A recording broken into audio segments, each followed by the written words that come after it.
या बातमीपत्राचे प्रायोजक आहेत टायझर।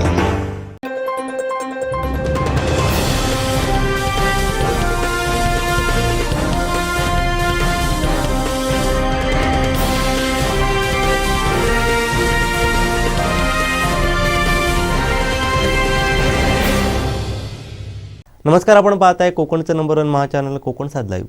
बातमीपत्रात आपलं स्वागत। सुरुवात करूया हेडलाईन्सनं। हेडलाईन्सचे प्रायोजक आहेत टायझर, गो रॉयल विथ ऑक्सफर्ड। मुंबईच्या जनतेचा विश्वासघात, दीपक केसरकर यांचं टीकास्त्र। हवामान बदलामुळे देवगड हापूसवर थ्रिप्सचा प्रादुर्भाव आणि गोव्यातील दारू तस्करीवरती कुणाचा वर्दहस्त। हेडलाईन्सचे प्रायोजक होते टायझर, गो रॉयल विथ ऑक्सफर्ड। आता पाहूया सविस्तर बातम्या। आ आ आई येस ब ब बदक क क कणीदार, ख ख खमंग ग ग गोकुळ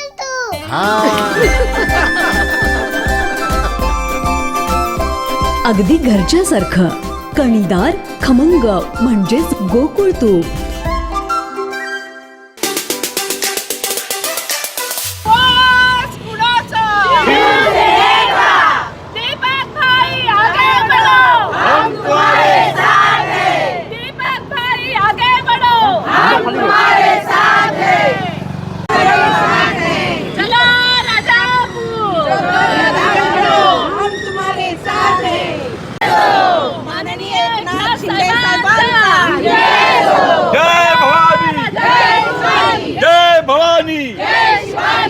सगळ्यामध्ये बायला स्त्रिया मोठ्या संख्येने इथे उपस्थित आहेत आणि आम्ही इथून 4-5 हजार सावंतवाडीतून आम्ही महिला आणि जेंट्स नेत आहोत।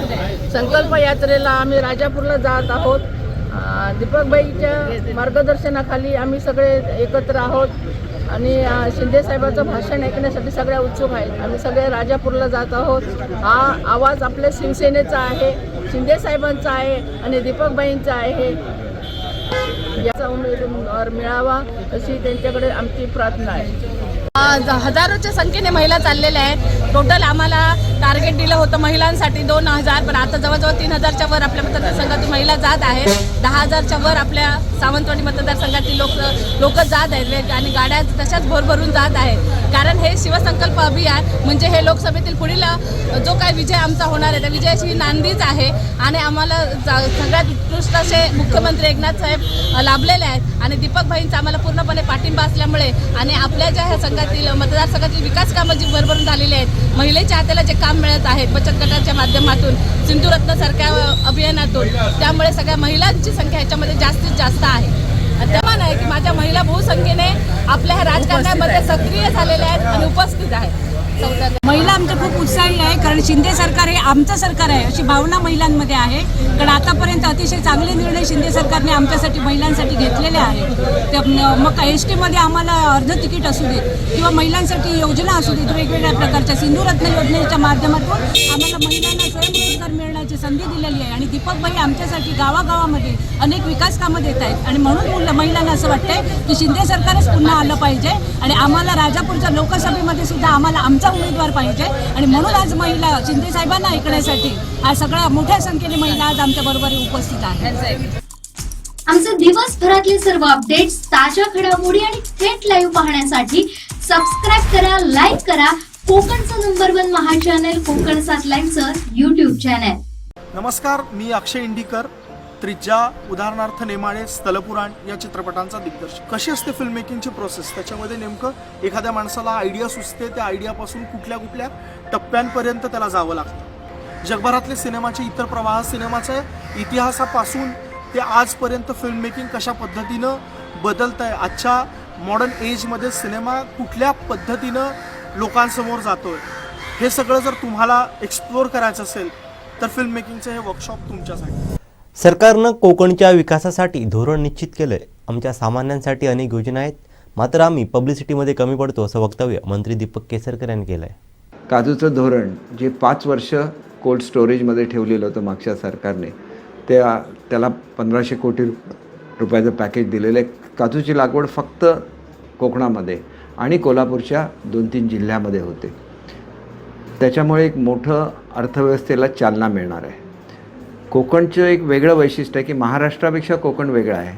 कोकणला पोटेन्शियल आहे ते पर्यटनाचं आहे.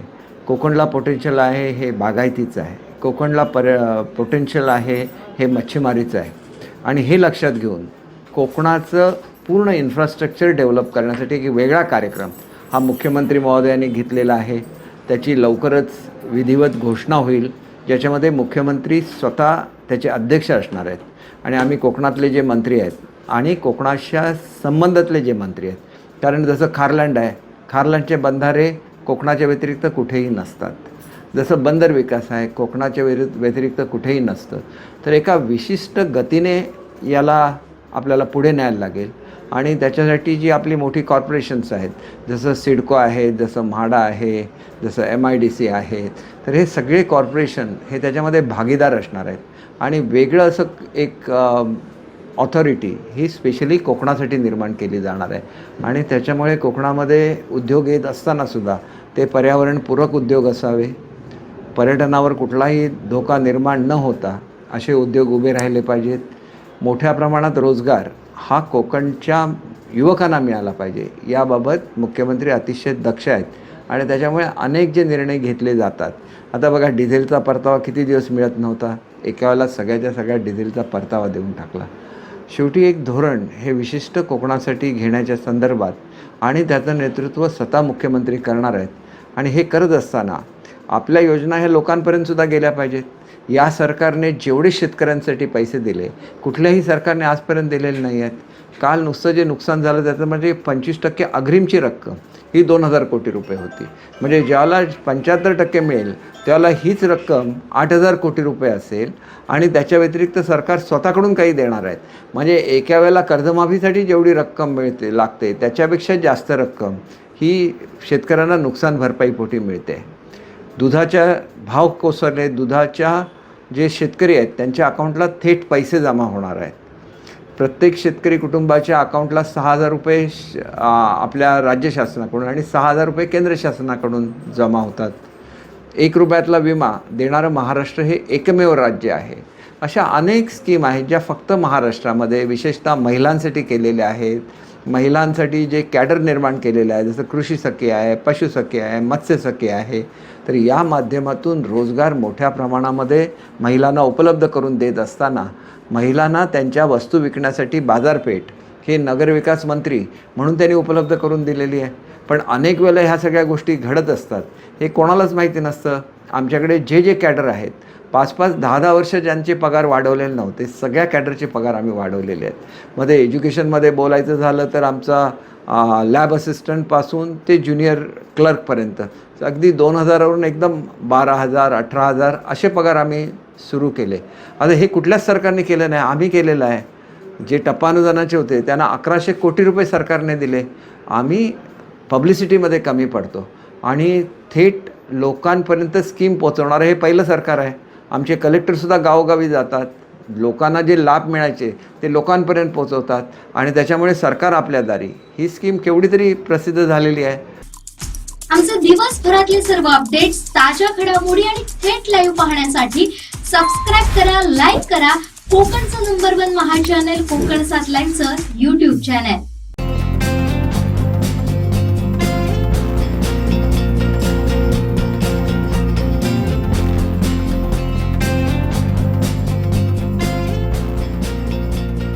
अनंत टी दे रिफ्रेश हमी. रिडेव्हलपमेंटमध्ये मुंबईच्या जनतेचा विश्वासघात झाल्याची टीका मंत्री केसरकर यांनी केली. पाहूयात. मुंबईचं आज रूप पालटतं आहे, मुंबईचं सौंदर्यीकरण होतं आहे, मुंबई खड्डेमुक्त होते आहे, मुंबई आरोग्यदायी होते आहे, मुंबईची हवा सुधारण्याचा मोठ्या प्रमाणात कार्यक्रम सुरू आहे, ज्येष्ठ नागरिकांसाठी कार्यक्रम सुरू आहे, कोळी लोकांच्या कोळीवाडे सुधारत आहेत. हे पूर्वी का घडलं नाही? ह्याला एक तळमळ लागते. पण तळमळ हा एक भाग झाला आणि पब्लिसिटी एक भाग झाला. ज्यांनी काहीच नाही केलं ते टीका करत असतात. पाणबुडी गुजरातला गेली म्हणून तो टीका करतात. आता पाणबुडीचा प्रकल्प आहे तो आमच्या राज्य सरकारचा आहे, तो गुजरातला का जाईल? गुजरातला स्वतःची पाणबुडी खरेदी करता येते. किंवा केरळला स्वतःची पाणबुडी खरेदी करता येते. पण मी ज्याला 7 वर्षापूर्वी हे पैसे दिले त्याच्यानंतर आदित्य ठाकरे स्वतः पर्यटन मंत्री होते, काही करू शकले नाहीत आणि त्यांनीच आरोप करायचे. जे लोक काही करत नाहीत त्यांच्या काळामध्ये फॉरेन डायरेक्ट इन्व्हेस्टमेंटमध्ये 4थ्या क्रमांकावर गेला महाराष्ट्र, आता 1ल्या क्रमांकावर आहे, तरी टीका करत राहायची, लोकांची दिशाभूल करत राहायची. खरं तर मुंबईच्या जनतेशी किती विश्वासघात झालेला आहे याचं उत्कृष्ट उदाहरण म्हणजे तिथं चाललेली असलेली रिडेव्हलपमेंट. या रिडेव्हलपमेंटमध्ये लोकांना भाडी मिळालेली नाहीत. आम्ही आल्यानंतर भाडी का मिळायला लागली? आम्ही आल्यानंतर 2-2 वर्षाची भाडी ॲडव्हान्स का मिळायला लागली? कारण तुम्ही बिल्डरच्या बाजूने राहणार, मतं मात्र गरीब मराठी माणसाची घेणार आणि मराठी माणसाला मुंबईच्या बाहेर फेकणार. ही कुठली नीती आहे? मराठी विभाग तुमच्याकडे होता त्याला मराठी विभागाच्या संबंधितली सगळी खाती, नवी मुंबई म्हणजे काय मुंबई नाही, मुंबई म्हणजे मुंबईमध्येच राहिलं पाहिजे मराठी. आणि तो जो बाणा बाळासाहेबांचा होता तो बाणा घेऊन मुख्यमंत्री काम करत आहेत आणि त्याच्यामुळे जे खोटं बोलून खोटी सहानुभूती मिळवण्याचा प्रयत्न करत आहेत त्यांचंसुद्धा खरं स्वरूप हे जनतेसमोर आलं पाहिजे. आमचे दिवसभरातले सर्व अपडेट्स, ताज्या घडामोडी आणि थेट लाईव्ह पाहण्यासाठी सबस्क्राईब करा, लाईक करा कोकणचं नंबर 1 महा चॅनल कोकण 7 लाईनचं YouTube चॅनल. नमस्कार, मी अक्षय इंडिकर, त्रिज्या, उदाहरणार्थ नेमाळे, स्थलपुराण या चित्रपटांचा दिग्दर्शक. कशी असते फिल्म मेकिंगची प्रोसेस? त्याच्यामध्ये नेमकं एखाद्या माणसाला आयडिया सुचते, त्या आयडियापासून कुठल्या कुठल्या टप्प्यांपर्यंत त्याला जावं लागतं. जगभरातले सिनेमाचे इतर प्रवाह, सिनेमाच्या इतिहासापासून ते आजपर्यंत फिल्म मेकिंग कशा पद्धतीनं बदलत आहे, आजच्या मॉडर्न एजमध्ये सिनेमा कुठल्या पद्धतीनं लोकांसमोर जातोय, हे सगळं जर तुम्हाला एक्सप्लोअर करायचं असेल तर फिल्म मेकिंगचं हे वर्कशॉप तुमच्यासाठी.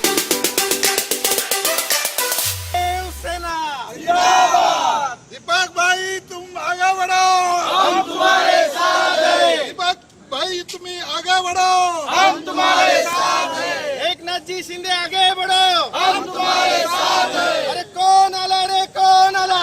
शिवसेनेचा वाघ आला. अरे कौन आला रे, कोण आला? शिवसेनेचा वाघ आला. अरे आवाज बाळासाहेब ठाकरेंचा जय हो. हिंदुहृदय सम्राट बाळासाहेब ठाकरेंचा जय हो.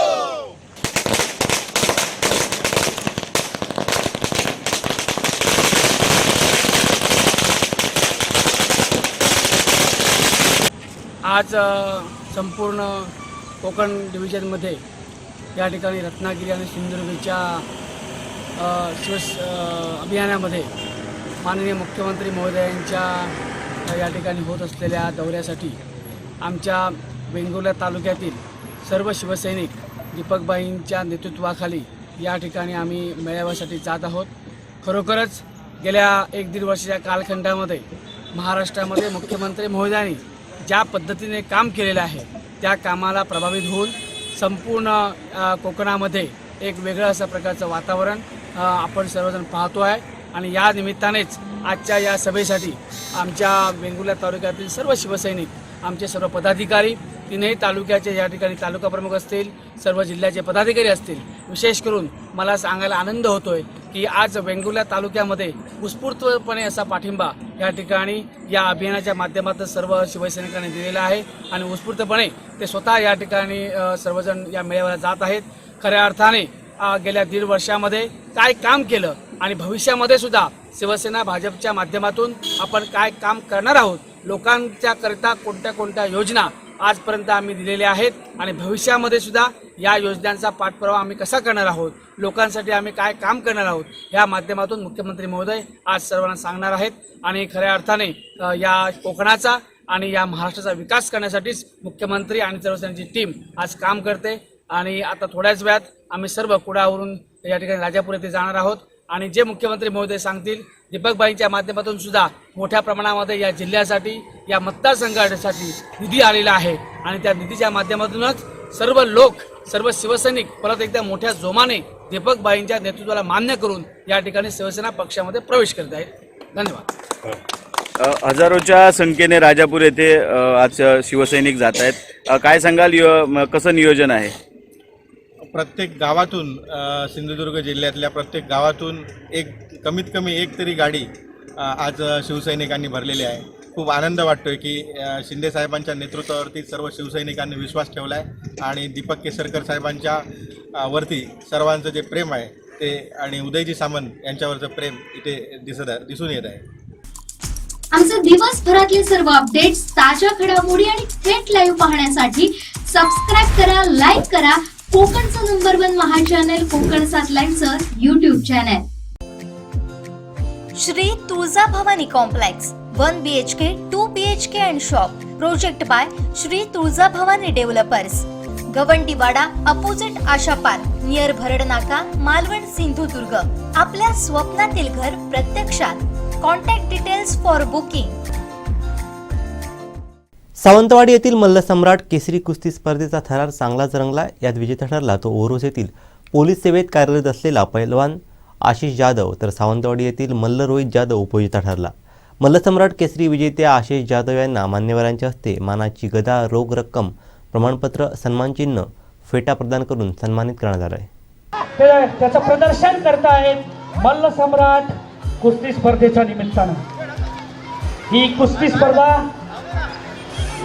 सुरू झालेली आहे.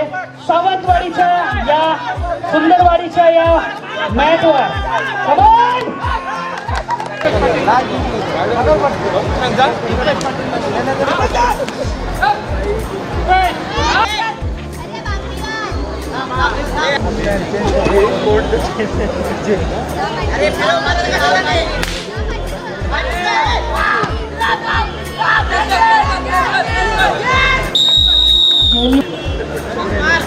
चल रे सावंतवाडीचा मर्दा घेतोय मारतोय बघ रे मैदान बघ मारतोय बेटा तू मारतोय. सावंतवाडी आंबोलीच्या घाटावर पाठ.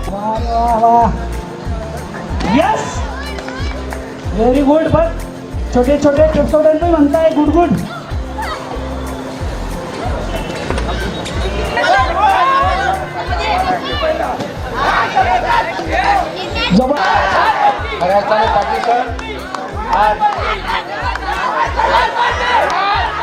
या ठिकाणी पाटील सरांनी अतिशय उत्कृष्ट अशा प्रकारचे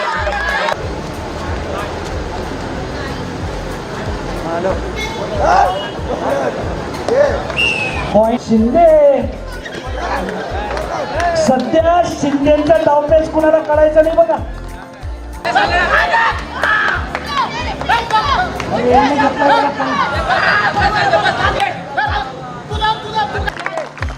आशिष जाधव विरुद्ध रोहित जाधव. सावंतवाडी विरुद्ध ओरस. मारली बघा बाजी पटकन.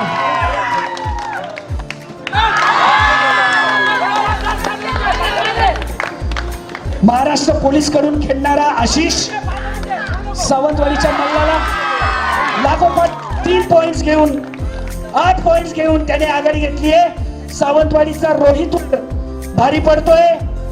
महाराष्ट्र पोलीस दलात कॉन्स्टेबल पदावर असताना रोहितने पण हार न मानता आपली पकड मजबूत केलेली आहे. जबरदस्त अशा खेळाचं प्रदर्शन करतायत दोघी मल्ल. हा अंतिम थरार रंगतोय. पुन्हा पॉइंट या ठिकाणी. अंतिम थरार, अंतिम कुस्तीची गदा थोड्याच वेळात डिक्लेअर होणार आहे. आणि मल्ल सम्राट ठरलाय तो कोण? अरे कोण? अरे कोण? मल्लच्या उक्तीप्रमाणे रक्षा करणारा, महाराष्ट्र पोलीस दलात काम करणारा आमचा बांधव आशिष जाधव. मल्ल सम्राट प्रतिष्ठानच्या वतीने या स्पर्धेचा उपविजेता आमचा. मल्ल सम्राटचं रोख पारितोषिकाचं पाकिट पण द्या. मल्ल सम्राट केसरी स्पर्धेचा 2024चा विजेता ठरतोय.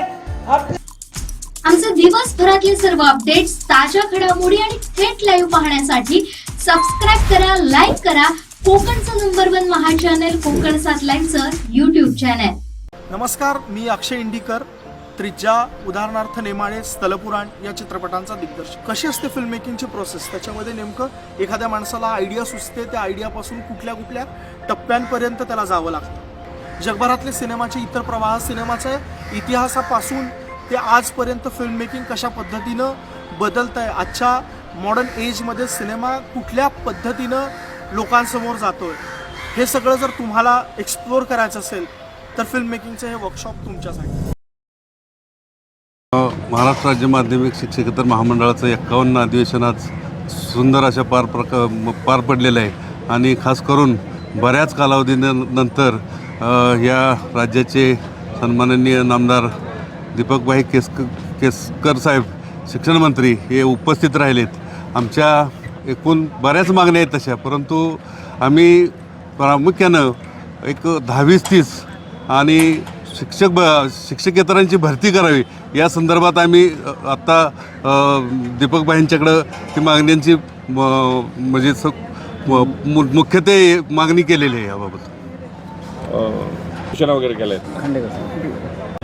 पुढचं अधिवेशन आम्ही जशी संघटना म्हणतो चांदा टू बांधा, यावर्षी बांध्यात झालं आहे. पुढच्या वर्षी चंद्रपूरला अधिवेशन आमच्या संघटना महामंडळातर्फे पुढच्या वर्षीचं 2024चं अधिवेशन आयोजित केलेलं आहे.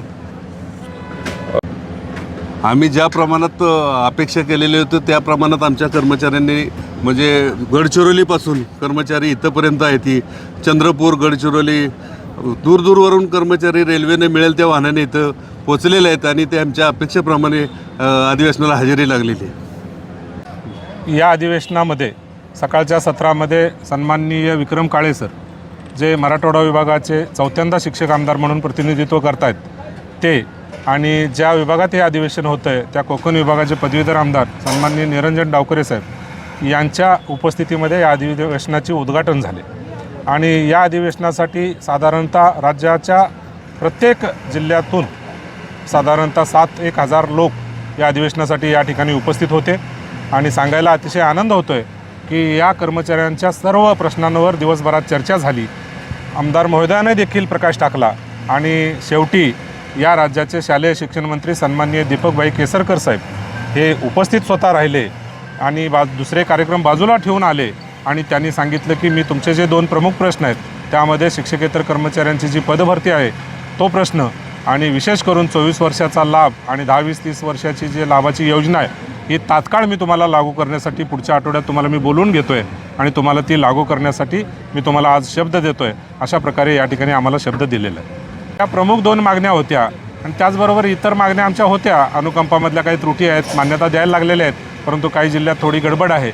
आणि त्याचबरोबर इतर काही वेतन श्रेणीतल्या त्रुटी आहेत, विद्यार्थी संख्या कमी झाल्यानंतर वेतनाला संरक्षण मिळण्याचं आहे, याबाबत सविस्तर चर्चा करूयात म्हणाले. परंतु ज्या प्रमुख 2 मागण्या होत्या त्याबाबत तुम्हाला येत्या 8-10 दिवसात मी निर्णय देतो अशा प्रकारचा शब्द आज त्यांनी सावंतवाडीमध्ये आम्हाला दिलेला आहे. काय झालं आहे, समान काम समान वेतन या अजेंड्यावर आम्ही राज्यभर काम करतोच आहोत. आमचं म्हणणं आहे आम्ही शिक्षकांशी तुलना नाही करत, परंतु आमच्याच इतर विभागातले काही लिपिक आहेत त्यांच्या वेतन श्रेण्या वेगळ्या आहेत आणि आमच्या वेगळ्या आहेत आणि म्हणून निदान त्यांच्याबरोबरीने जरी आम्हाला मिळालं. कारण काय झालं आहे, शिक्षकेतर कर्मचारी हा राज्य सरकारी कर्मचाऱ्याबरोबर संबोधला गेला आहे आणि म्हणून मग त्यांच्या रजा ज्या आहेत राज्य सरकारी कर्मचाऱ्यांच्या त्याच आम्हाला दिल्या जातात. मग त्यातली आमची छोटी मागणी काय आहे की आमच्या रजा काही शिल्लक राहतात, मग त्या लॅप्स होऊ नयेत. मग त्याला 350ची मर्यादा नको, ते 400 असोत 500 असोत, ज्या काही शिल्लक राहतील त्या इनकेस झाल्या पाहिजेत. या छोट्या छोट्या मागण्या आहेत आमच्या फार. राज्यामध्ये जरी 1,20,000 शिक्षकेतर कर्मचारी असले तरी प्रत्यक्षात 2005 सालापासून या कर्मचाऱ्यांच्या नेमणुकीवर बंदी असल्यामुळं गेल्या 20-22 वर्षांमध्ये या कर्मचाऱ्यांच्या नेमणुका झाल्या नाहीत. त्यामुळं प्रत्यक्षात कार्यरत कर्मचारी आता 60-65 हजारच आहेत आणि 60-65 हजारातले कर्मचारी आज या ठिकाणी 7,000 लोक येणं हे काही कमी नाही ना साहेब. आणि 36 जिल्हा संघटनांचं मिळून हे महामंडळ आहे. म्हणजे 36 जिल्ह्यामध्ये आमची शिक्षकेतर संघटना जी आहे प्रत्येक जिल्ह्यात त्या जिल्हा संघटनांचं मिळून हे महामंडळ आहे आणि या महामंडळाच्या माध्यमातून हे 7,000 लोक प्रातिनिधिक स्वरूपात या ठिकाणी होते आणि ते शाळा करून शनिवारी दुपारी निघतात. रविवारची एकच दिवस सुट्टी असते कारण शासनाने आता हे अधिवेशन सुट्टीतच घ्यायचं, त्यांना इतर दिवसाची ड्युटी मिळत नाही आणि म्हणून मग रविवारी एका दिवसात सगळ्यांना शक्य होत नाही परत उद्यापासून शाळेत जाणं. म्हणून प्रातिनिधिक स्वरूपात 7,000 लोक आज या ठिकाणी उपस्थित होते, हे देखील काही कमी नव्हते. सामाजिक बांधिलकी मानणारे संघटनेतले कार्यकर्ते आहोत. बघा तुम्ही आज देखील तुम्ही पाहिला असेल, पहिला प्रश्न आमचा कर्मचारी द्या हा होता. कर्मचारी दिल्याने आम्हाला काय फायदा होणार आहे हो? कर्मचारी दिल्याने मुलांना फायदा होणार आहे, कर्मचारी दिल्याने शाळांना फायदा होणार आहे, कर्मचारी दिल्याने संस्थांना फायदा होणार आहे. म्हणून सामाजिक बांधिलकी आम्ही पहिली मागतोय आणि आमच्या आर्थिक हिताची मागणी आम्ही 2 नंबरला मागितली. त्याचबरोबर वेतन आयोगाचा विषय असेल किंवा इतर विषय असतील, आम्ही हळूहळू आमच्या ताकदीवर ते मागत राहू, परंतु सर्वात सोबत राहून ते मागू. त्याच्यासाठी आम्हाला वेगळं काही मागावं, आम्ही शेवटी कुठं आहे त्या ह्याच्यात सुद्धा समाधानी असणारे आम्ही घटक आहोत. नंबरची जी मागणी आहे तुम्ही आज वाचली असेल, आम्ही आता आमदार मागितला नाही, आम्ही मतदानाचा अधिकार मागितला आहे. आणि सरकारने देखील विचार करण्यासारखी गोष्ट आहे. अरे हे आमदार मागत नाहीत शिक्षकेतरांचा स्वतंत्र, पण मतदानाचा अधिकार मागतायत. आणि लोकशाहीतनं मतदानाचा अधिकार मागितल्याने काही वाईट नाही ना. जर आम्ही प्रशासन चालवणारे घटक आहोत, प्रशासनातलं ज्ञान असणारे आम्ही घटक आहोत, तर मतदानाचा अधिकार मागितल्याने आम्ही काय होणार आहे की आम्हाला निदान कोण चांगला योग्य प्रतिनिधी आहे हे तर निवडून देता येणार आहे. आणि म्हणून सरकारने याचा गांभीर्याने विचार करावा. आणि मग काही जण म्हणतायत की तुमची एकजूट एवढी आहे, तुमची संघटना एवढी चांगली आहे की हे मतदानाचा अधिकार दिला की 7 विभागात तुमचे आमदार होणार, हे नक्की आहे. राज्याला ते वेगळे शिक्षण मंत्री आहेत. मी दुपारी देखील बोललो, काल देखील बोललो आणि मगाशी त्यांच्यासमोर देखील बोललो. काही धाडसी निर्णय त्यांनी घेतलेले आहेत. आता शिक्षण विभागच मुळात एवढा व्हास्ट आहे, त्यामुळं यातले प्रश्न अनेक आहेत आणि अनेक प्रश्न समजून घेताना थोडी डिले होतो, थोडी दिरंगाई होते. म्हणून त्या दिरंगाईबद्दल आम्ही फार नाराज न होता आज त्यांनी जे देऊ केलं त्याबद्दल समाधानी आहे. आणि आमची जी विचारपूस केली, आमचं जे आदरातिथ्य केलं, आमचं जे स्वागत केलं, त्याबद्दल आम्ही सगळेजण खुश आहोत. या ठिकाणी सिंधुदुर्ग जिल्ह्यात ज्यावेळी आमची बैठक झाली पुण्याला, त्यावेळी सरांनी आमच्यावर जबाबदारी दिली, आम्ही घेतली. त्यावेळी आमचे जे विभागीय सचिव गजानन नांचे सर, अनिल राणे, प्रदीपजी सावंत आणि सगळे आमचे जिल्हा कार्यकारिणी, तालुका कार्यकारिणी ह्या सगळ्यांनी जे सहकार्य केलं आणि गेले 5 वर्षापासून आम्ही जे शिक्षक कर्मचारी म्हणून नाही, सर्व क्षेत्रात आम्ही सर्व शिक्षक कर्मचारी म्हणून काम करत होतो. सामान्य क्षेत्रात काम करताना आमच्या या सगळ्यांचं जे सहकार्य मिळालं, तालुक्याचं मिळालं, जिल्ह्याचं मिळालं, असं सर्वांचं आणि सर्व राजकीय पक्षांचंही मिळालं आणि जिल्हा संघटनेकडून आम्हाला बाळकडून मिळालं. ते खरोखर चांगलं होतं. चांगल्या पद्धतीने चांगलं मार्गदर्शन केलं आम्हाला, सगळ्या विभागातनं सहकार्य मिळतं, त्यामुळे आम्ही करू शकलो. आणि माझ्या सगळ्या जिल्ह्यातल्या बांधवांनी चांगल्या प्रकारे या ठिकाणी सहभाग दर्शवून सगळ्यांचा पाहुणेचार केलेला आहे. आणि या सावंतवाडीचे वैशिष्ट्य आहे, याला संस्कृती आहे, राजघराण्याच्या पार्श्वभूमी आहे याला. आणि कोकणात पर्यटन जिल्हा आहे आणि त्या दृष्टीने आम्ही ते पाहून सर्वांना जास्तीत जास्त सोय कशी होईल, चांगल्या सुविधा कशा मिळतील ह्याचा आम्ही प्रयत्न केलेला आहे. भविष्यातसुद्धा अशा प्रकारचा आम्ही कार्यक्रम करण्यात आले तर निश्चित घेऊ, असा आत्मविश्वास आज आम्हाला या कार्यक्रमातून मिळालेला आहे. नाही, दीपकभाई आमच्या मतदारसंघाचे आमदार आहेत, गेले 3 टर्म ते आमदार आहेत, शिक्षण मंत्री आहेत आणि त्यामुळे त्यांच्याकडनं आमच्या अपेक्षा होत्या आणि राज्य कार्यकारिणीला पण अपेक्षा होत्या की सिंधुदुर्गात आल्यानंतर आम्हाला काहीतरी देतील. या अपेक्षेनं आम्ही आयोजन केलं, त्यांची जबाबदारी आम्ही घेतली आणि त्या उद्देशाने त्यांनी 8 दिवसात आम्हाला निश्चित ते आमचं जो गोड शब्द या नवीन वर्षात करतील अशी आम्हाला आशा आहे. आमचे दिवसभरातले सर्व अपडेट्स, ताज्या घडामोडी आणि थेट लाईव्ह पाहण्यासाठी सबस्क्राईब करा, लाईक करा कोकणचं नंबर 1 महा चॅनल कोकण 7 लाईव्हचं YouTube चॅनल.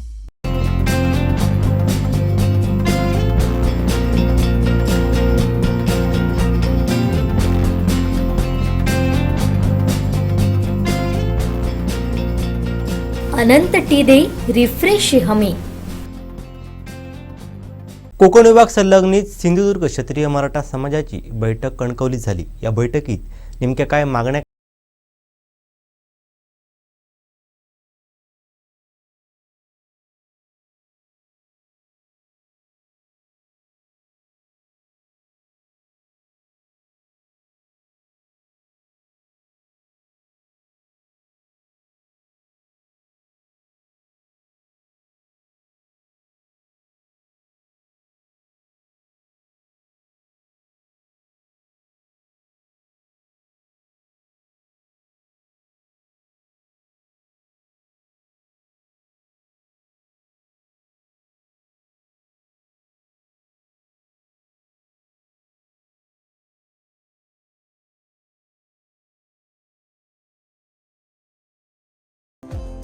कोकणामध्ये रत्नागिरी आणि रायगड इथे भरपूर प्रमाणात मीटिंग झाल्या आणि सर्वांनी एकजाट ठरवलं की आम्हाला कुणबी म्हणून आरक्षण नको.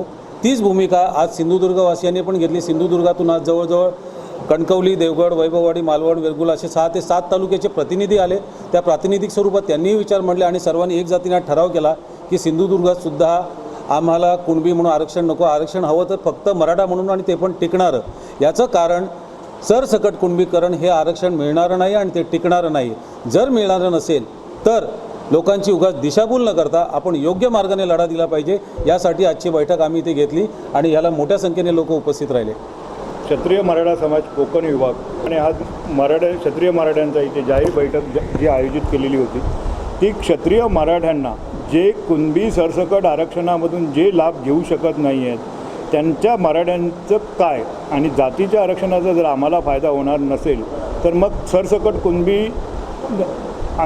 जे जातीचं प्रमाणपत्र जे सरकार देण्याचा जे प्रयत्न करतं आहे तर उर्वरित मराठा समाजाने काय करावं यासाठी आम्ही मराठा स्वतंत्र आरक्षण द्यावं ही सरकारकडे महाराष्ट्र सरकारकडे मागणी करण्यासाठी ही आमची जाहीर भूमिका मांडण्यासाठी आम्ही या मेळाव्याचं नियोजन केलेलं आहे आणि त्याला उत्स्फूर्त प्रतिसाद सिंधुदुर्गातून मिळतो. प्रत्येकाची अशीच इच्छा आहे की आम्हाला मराठा आरक्षण कुणबी म्हणून न मिळता आम्हाला हिंदू मराठा या जातीवरतीच आरक्षण देण्यात यावं आणि ही सर्व समाजाची मागणी आहे. म्हणूनच आम्ही ही बैठक जाहीर केलेली होती. आणि मराठा ही अस्मिता जर आपल्याला टिकवायची असेल, मराठा जात शाबूत ठेवायची असेल तर मराठ्यांना आरक्षण फक्त मराठा म्हणूनच मिळालं पाहिजे.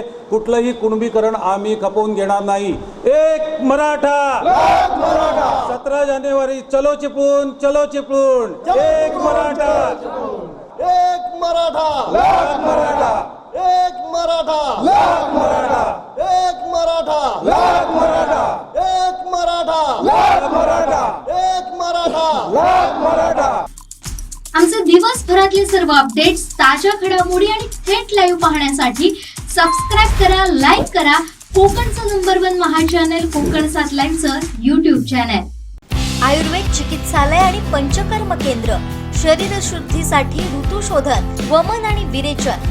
आजच संपर्क साधा. Doctor Yogesh Kodkar, MD, panchakarma.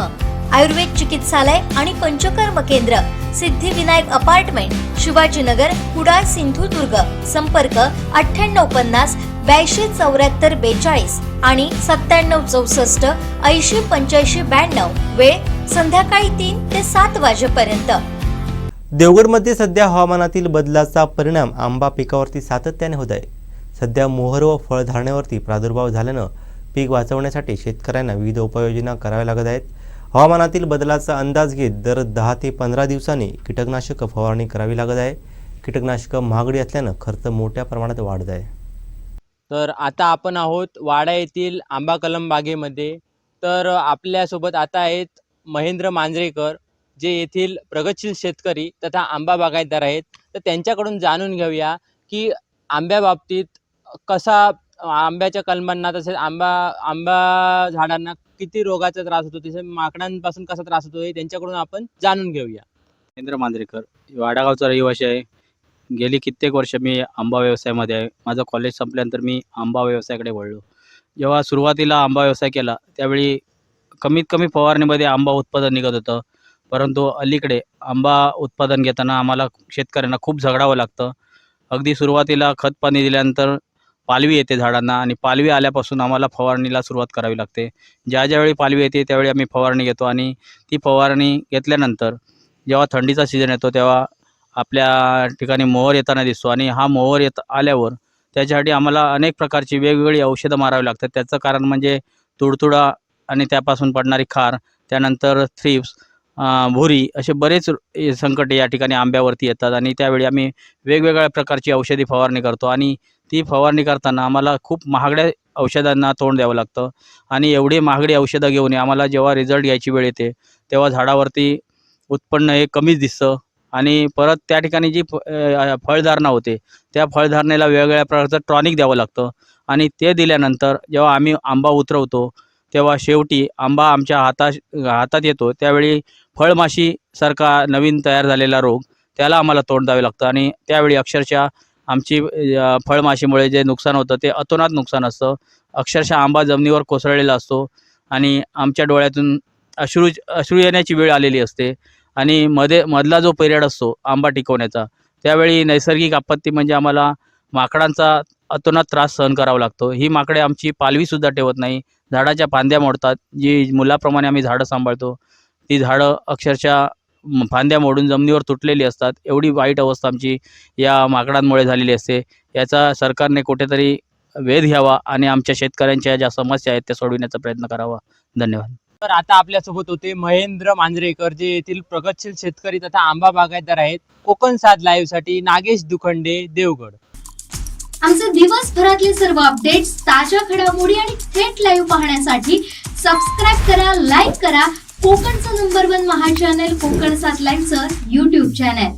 वैभववाडीतील प्रतिष्ठित व्यापारी रत्नाकर कदम यांचं कदम जनरल स्टोअर्स आजपासून लोकसेवेत रुजू झालंय. या दुकानाचं उद्घाटन जिल्हा बँकेचे संचालक दिलीप रावराणे यांच्या हस्ते आज झालंय. ग्राहकांसाठी नव्याने एक दालन उपलब्ध झालंय. वैभव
कुटुंबियांना शुभेच्छा दिल्या.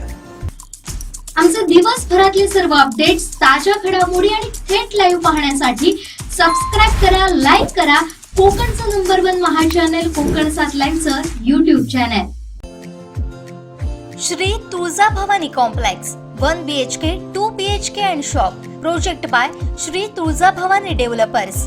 Gawandiwada opposite Asha park near Bharad Naka, Malvan, Sindhudurg. आपल्या स्वप्नातील घर प्रत्यक्षात. Contact details for booking.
हा प्रत्येक व्यक्तीच्या जीवनामध्ये, शालेय जीवनामध्ये येत असतो.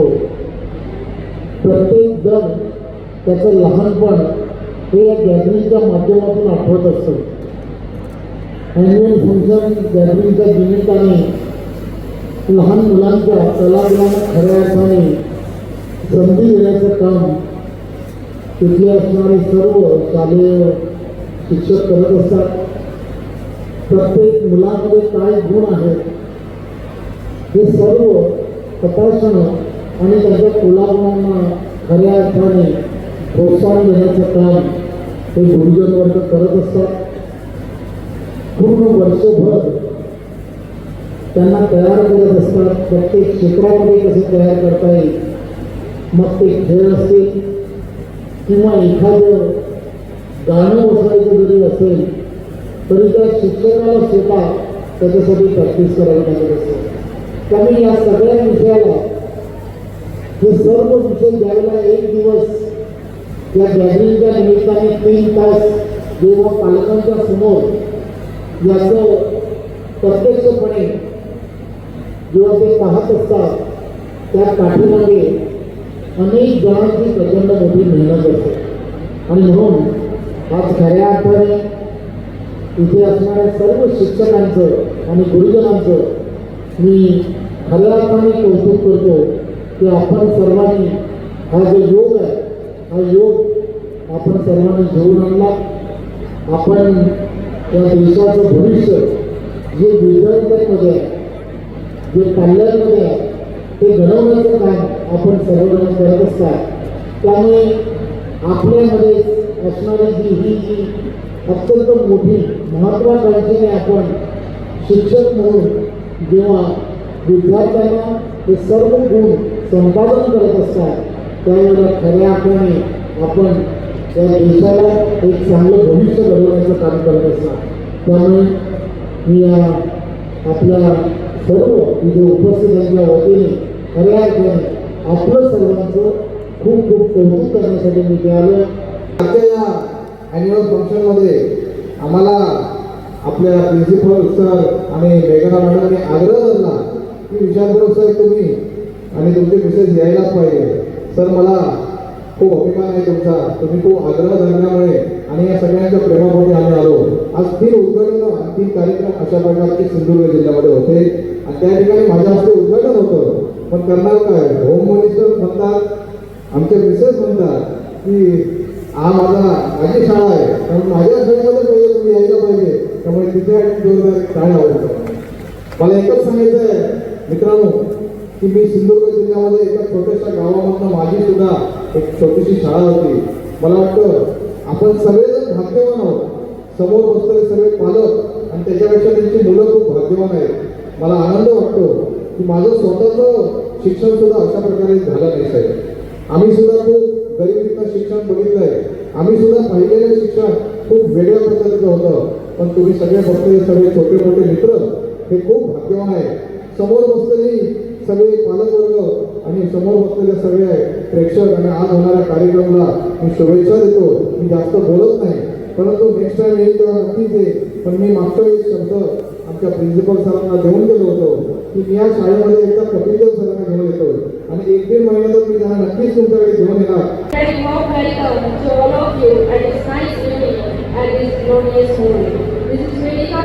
In front of you, I would like to convey my best regards to the Honorable President, Mr. Ravindra Chavan, Chief Guest, and respective fathers, respective teachers, school staff, and all of students and parents. I would like to thank the Almighty who has given me the ability, and I feel honored by getting the opportunity in front of you. I am a youngest student of Leapis High School. Proud of my schools and I owe a lot to the teacher who shaped me. Guru Brahma, Guru Vishnu, Guru Deva Maheshwara, Guru Sakshat Parabrahma, Tasmai Shri Guru Namaha. With these words, the importance of the Guru has been clarified and Guru has been worshipped by talking to him. Equal to the Supreme God, Guru is the creator. Guru and his teaching are indeed limitless, just like Parabrahma. I would like to special thanks to respected fathers and distinguished teachers who have given me golden opportunities to present myself. I would want to prolong my speech and spoil your valuable time that is from here. Thanks a lot for listening to me and happy to all of you and all the best students and the students for the upcoming board exam. And God bless you, peace upon all of us. Thank you so much. आमचे दिवसभरातले सर्व updates, ताज्या घडामोडी आणि थेट live पाहण्यासाठी subscribe करा, like करा कोकणचं नंबर 1 महा चॅनल कोकण 7 लाईनचं YouTube चॅनल. शेवटी ठळक घडामोडी पुन्हा एकदा. हेडलाईन्सचे प्रायोजक आहेत टायझर, गो रॉयल विथ ऑक्सफर्ड. मुंबईच्या जनतेचा विश्वासघात, दीपक केसरकर यांचं टीकास्त्र. हवामान बदलामुळे देवगड हापूसवर थ्रिप्सचा प्रादुर्भाव आणि गोव्यातील दारू तस्करीवरती कुणाचा वर्धहस्त. हेडलाईन्सचे प्रायोजक होते टायझर, गो रॉयल विथ ऑक्सफर्ड. बातमीपत्रात वेळ झाली ते थांबण्याची. पाहत राहा बदलत्या कोकणचा बुलंद आवाज. कोकणचा नंबर 1 महा चॅनल कोकण 7 लाईव्ह. धन्यवाद.